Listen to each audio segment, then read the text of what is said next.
And we start with this developing news. One person in the hospital in Albuquerque right now, barely alive after getting hit by an SUV last night. The crash happened here on Central and 61st Street Northwest a little before 10 o'clock. Police tell us the pedestrian was not in a crosswalk when the SUV was going west on Central slammed into that person. Officers say the pedestrian was badly hurt and may not survive. We'll have an update on this story for you a little bit later today. Well, bombs being found at parks in New Mexico. Now police are stepping up patrols. So right now, state police don't know who is putting the bombs there, but they are investigating and telling people not to worry. Well, a diver found one bomb yesterday morning here at Blue Hole in Santa Rosa. And 3 days ago, remember, a bomb blew up a porta potty at Conchas Lake State Park. And investigators arrested this man, Todd Perry, and say he admits to setting that first or the second bomb.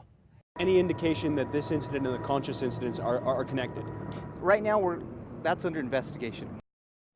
The investigators are now trying to find out if Perry is connected to the bomb at Blue Hole and if there are other bombs out there. The children's pastor at a large Albuquerque church has been arrested on child porn charges. Federal agents and state police say they confiscated more than 12,000 explicit photos of kids from the home computer of Pastor Derek Schwartzrock. For the past 4 years, he has been in charge of the kids' programs at the Evangel Christian Center, which is over off of Montgomery near Jefferson. Police say he admitted that for the past 7 or 8 years, he's been downloading child porn. He agreed to take a polygraph test, then failed when he was asked if he had ever touched a child inappropriately. We asked the church pastor if any children at the church could be victims. I really don't have an answer to that. I really don't have any indication about that at this point. The church says Schwartzrock passed 3 background checks. He has now been fired. A Tucumcari social worker who was facing up to 150 years in prison for child porn will instead spend the next 6.5 years behind bars. 65-year-old Lawrence Lucero was working as a federal contract worker for the VA in Las Vegas and Espanola. In March of last year, the VA began investigating reports that sexually explicit photos of kids were being downloaded on their network. That led detectives to Lucero. He pleaded guilty in December to 5 counts of receiving and possessing child pornography. He was sentenced to 78 months in federal prison plus 15 years supervised release and must now register as a sex offender. The former Albuquerque firefighter accused of working with a Mexican drug cartel has been arrested again. Steve Chavez got picked up yesterday morning accused of breaking the rules he was supposed to follow when he bonded out of jail last year. That's when he was originally arrested, accused of setting up huge cocaine deals for the Sinaloa cartel. The fire department fired him after that. Well, a manhunt is now on for a guy from Albuquerque wanted for murdering a man and raping a child. Sheriff's deputies are looking for this man, Edward Quintana, saying he shot and killed Jason Estrada outside Estrada's home in the South Valley on Wednesday night. Estrada's family says he was confronting a man who may have molested Estrada's 6-year-old son. Deputies are not saying Quintana's child rape charge is related to the shooting. Well, we now know a woman found dead in the trunk of a burning car last week was in her early 20s. Firefighters found the Ford Mustang on fire Friday night behind the Walmart here at Coors and I-40. Investigators are still trying to find out exactly who that woman was.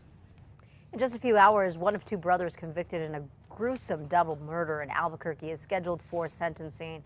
Rigoberto Rodriguez was convicted of murder, tampering with evidence, robbery, and other charges. Police say in January of 2010, Rigoberto and his brother Jaime, along with a woman, killed Connie and David Maldonado. They say it happened in the victims' homes near Ladera and Ouray Northwest. Police say the homicides were over a drug debt. An Albuquerque man that police say gets a thrill from setting off bombs is expected to accept a plea deal today. Douglas Marquis is expected to plead guilty to charges stemming from incidents in both New Mexico and Colorado. In 2011, Marquis lost some fingers after he used a slingshot to set off some bombs in a canyon near Rico, Colorado. The area had to be evacuated as a result. Then last year, Marquis was arrested again.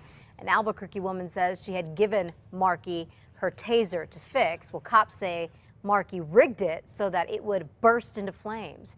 He now faces more than 20 years in prison. The details, by the way, of his plea deal have not been released.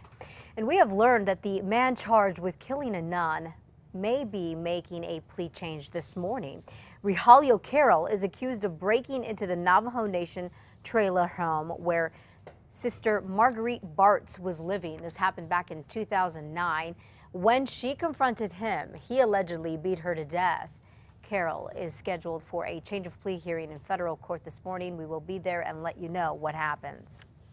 Well, the woman accused of masterminding her mother-in-law's murder is going back to the drawing board this morning, trying to come up with another plea deal. Yesterday, a judge rejected Kathleen Roth's deal, the one she wanted, where she's accused of plotting to strangle and kill Ellen Roth back in 2009. Ellen was a teacher in Albuquerque, and investigators say Kathleen and her husband were stealing from his mom and wanted to keep her quiet. Kathleen's attorney wanted her to plead guilty to conspiracy to commit first-degree murder and second-degree murder. Now, with that, she could have spent 28 years in prison.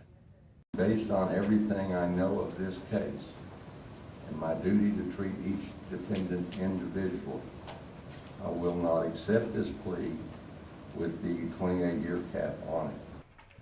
Judge Brown there says the deal was simply too lenient, but that Kathleen Roth can try to work out another one with prosecutors.